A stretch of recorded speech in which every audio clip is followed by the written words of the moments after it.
Napakarami nito kasi kailangan niyang bilhin lahat ng to para mabigay sa kanya yung dream bag ko. So, simulan na natin ang pag-unbox. Perfume, ito yung kanilang bagong release na exclusive lang sa boutique ng Hermes. Green, 10,000 pesos. And ang bango-bango niya, very citrusy and very unique. Bracelet naman siya.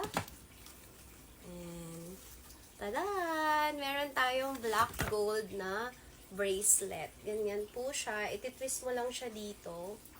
And dagdag siya sa collection natin. Ayan. Pretty! Thank you, mahal! This item natin, guys, is a necklace. I think this one is terno siya nitong bracelet natin. Rose gold siya. Ayan. Oh. Yung very famous na H pendant. It's so cute. Very demure lang siya. And ganyan lang siya, guys. Nalagay na siya. Twinning silang dalawa.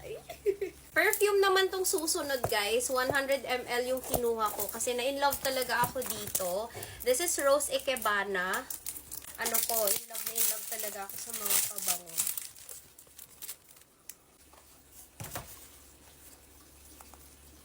Super pretty. Leather yung kanyang takip. And ang tamis nito na rose. Very delicious scent. Ang bango ko. Super generous din ng SA ko. Napakaraming samples ng mga perfume na tig 10 ml or 2 ml pa. Sorry. Ayan.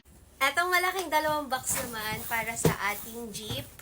Yung brand new car natin. Kasi gusto ko ng pillow. And alam nyo ba, hindi ko alam yung color of the year. Kasi binili namin to November.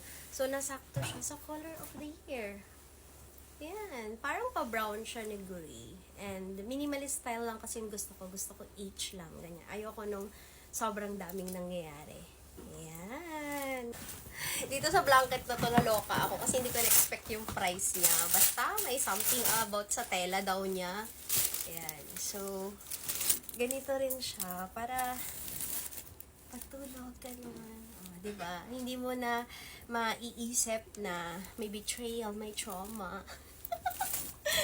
Yan. Pang biyahe lang po siya. Yan po yung kanyang design. Oh. Yan. Guys, magpa-part 2 na tayo kasi magpa 5 minutes na yung video.